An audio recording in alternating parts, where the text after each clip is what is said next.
Well, hey there, and welcome back to Stuff in Excel. What we want to do in this video is look at how to create an accounts receivable aging schedule in Excel. An aging schedule is a list of all of the amounts that are owed to you by your customer, and those amounts are categorized by age. You'll have some of them that are current, some that are 1 to 30 days past due, some that are 31 to 60 days past due, etc.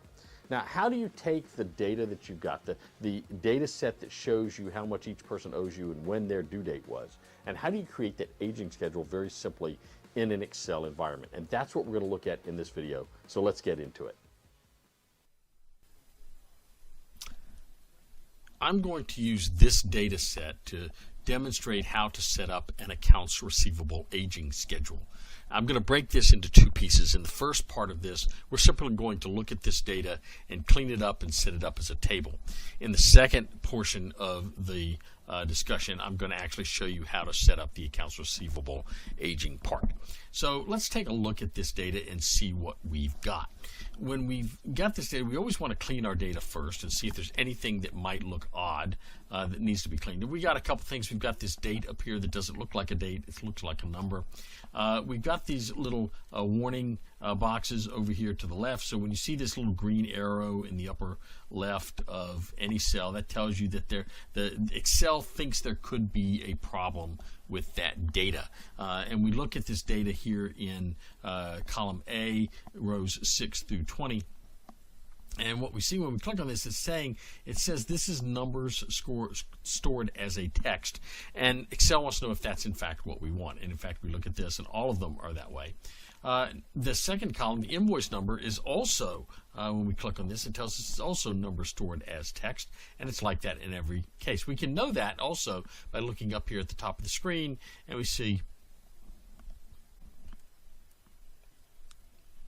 we can see where it tells us what the format of that particular cell is. We go over to column C and we see these dates. These are dates in long form, and it might be interesting to us, but it looks different than the dates over here in column D, and we'd like all of our dates to look the same. In addition, column D looks a little wide. Probably don't need that wide of a column for that date. So let's see if we can't clean up some of this data. The first thing we want to do, if we want this data up here to be a date, we need to convert that. It's right now in number format. We need to convert that cell, change the format to a date format. I'm going to go down and change it to short date because that's the date that we're most familiar with. And sure enough, it tells us it's March 20th, 2024.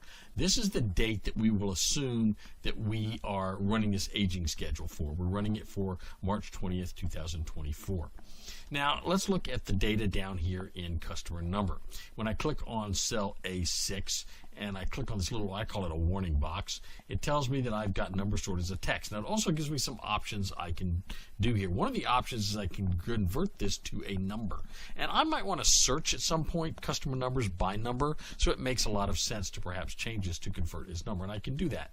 Now, I can do that for each individual cell, but what's interesting is if I highlight all of the cells, I still get that warning box, and if I then go and choose convert to number, it will convert all of those to a number format. And we can tell that, or to a text format.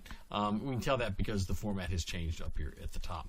So now I look at this other data in column B, and we see that data, it also sees that it's numbers stored as a text, and we don't really want it that way. We'd rather be stored as a number. Or do we?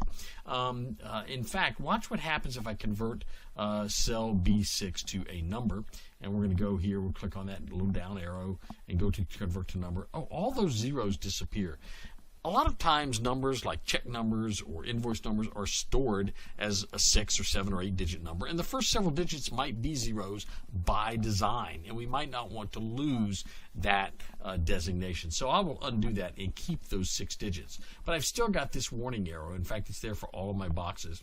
One of the options that Excel gives you here is to click on this. We click on that warning box and it goes down. One of the options is to ignore the error. So we're just going to ignore this error in this case. Excel thinks it could be an error, but we actually have it the way we want it. So we're going to click ignore error, and those little green arrows go away, which is nice because they can be a little irritating.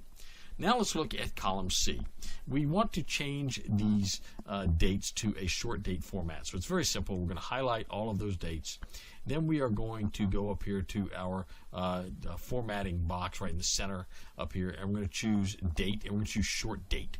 Okay, so short date, it converts them all to a short date, and they're all the same. These dates all look exactly the same. I'm actually going to resize column C and column D, and then what I'm going to do is I am going to center those, and in fact I'm going to make those the same width. Column C is current. Let's make column C 12 digits or 12 characters wide, and we'll do the same thing with column D so that those two columns look exactly the same. Now at this point I'm ready to turn this data into a table because it's going to be easier to use it as if we're working with it as a table. So I can click anywhere in this contiguous range of data. I'm going to go up here to insert on the top ribbon and click table. And it's going to ask me, does my table have headers? The answer is yes. I'll hit OK. And now I don't really like the colors there. I don't like the dark text on the dark background, so I'm going to go down and choose up here under table styles. I'm going to choose something a little different. And I think I'll just choose this one with the greens where I've got the text on that column. I kind of like that. It looks a little better. Okay, so at this point, we're getting ready to start actually doing the aging schedule, and that'll be the next part of our video. So we have our data all set up in a table, and the next thing we want to do is start building our aging columns. So what we're going to do is we're going to look at this, and the first column we want to create is something called the number of days past due. And because this is a table, it will automatically add that column to the table. Now to get that, I'm going to take today's date and I'm going to subtract the due date from it. So if today's date is the 20th, anything that was due before the 20th should give me a number of days past due. So we're going to simply say we're going to do a formula equals, and we're going to do whatever's in cell B2. Now I'm going to fix that reference, because if I don't, then every time the formula copies down to the next row, the next row, and next row, that reference is going to change as well, and I don't want it to. So I will fix that reference by simply hitting my F4 function key, and that puts a $sign in front of each one of those references, the B and the 2. Now I'll simply subtract whatever is over here in my due date column, and when I hit enter, that will give me the number of days past due, and it will copy it all the way down the column. Now you notice it didn't give that to me, and why didn't it? Well, if you look at this, it's formatted as a date. So I've got to take this column, and what I have to do is I have to change, I'm going to just change the whole thing. I'm going to change this whole column to a number. Okay, and there it is, and I'm actually going to take those decimal points out of that, and so now I can see this. So we've got some things, for example, we've got a minus. That tells me that it's actually not even due yet. Then it tells me these are numbers for things that are past due or not past due. So now the next thing I want to do is I want to set up my bins, I'll call them, and I'm going to have 4 of them, I guess. I'm going to have anything that's current. Whoops. I don't know why I did that. In this column, we'll say current. Then my next column will be past due 1 to 30 days. The next column will be past due 31 through 60 days. And the next column will be past due more than 60 days. So I'll set up these decisions, if you will. So in the first one, to determine if something is current, we're going to simply look. If this number here is less than 0, or less than 1 actually, it means it's still current. So we're simply going to use an if statement. We'll say equals if what's in cell F6 in this case is less than 1, not less than 0, because if it's 0, it's still okay, right? It's just still not past due. So if it's less than 1, then we want to put whatever's in cell E6. Otherwise, I'm going to put double quotes. Now that's going to give me a blank. Now watch what happens. Anything that's a negative number of days past due will have an amount in it. Everything else will be blank. And there it is. So I can see the things that are current, and now we'll figure out, we'll go to the next one. So in this one, we're going to say equals if. Now I'm going to use something called the AND statement here. The AND statement is something you can use with if statements that allows you to set multiple criteria. So we're going to say and then put a parenthesis in, if the number of days, which is in cell F6, and I'm going to type it in because if I start referencing it, this box gets so big I can't actually see the column anymore. So if F6 is greater than 0, then comma, also if F6 is less than 31, close parenthesis, then I want to put whatever's in cell E6, otherwise double quote, close parenthesis, enter.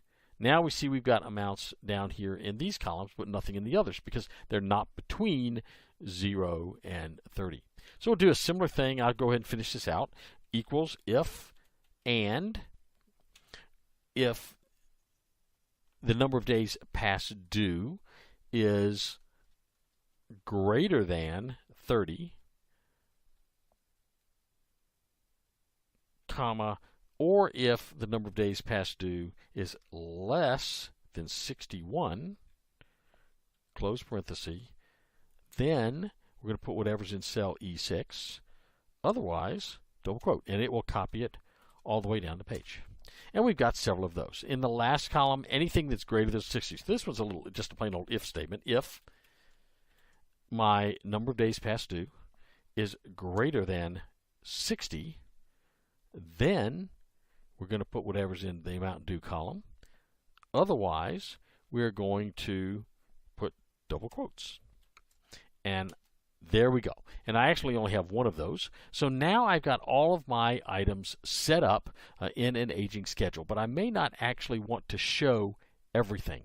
So the next thing I'm going to do is turn all of this into a pivot table. So when I click this on, I click anywhere in this box, I'm going to say insert pivot table.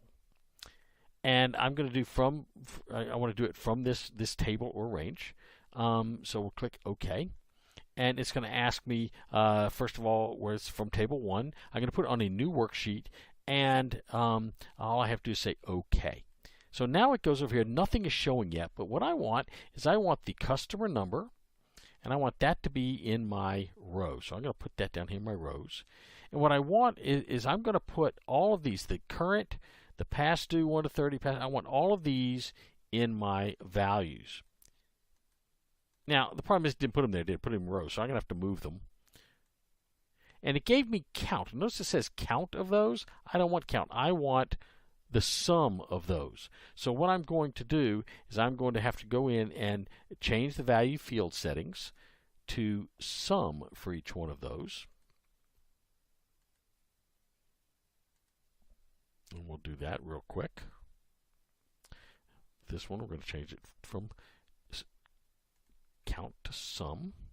And the same thing down here for the last item. Change it to sum. And now we have, which essentially is the same thing we had on the previous page, but what we have it for, you notice they did a couple things. First of all, my row labels or my customer number the customer number is now in numerical order. In addition, you see that I have these amounts in here, and it shows each of what it showed on the prior screen.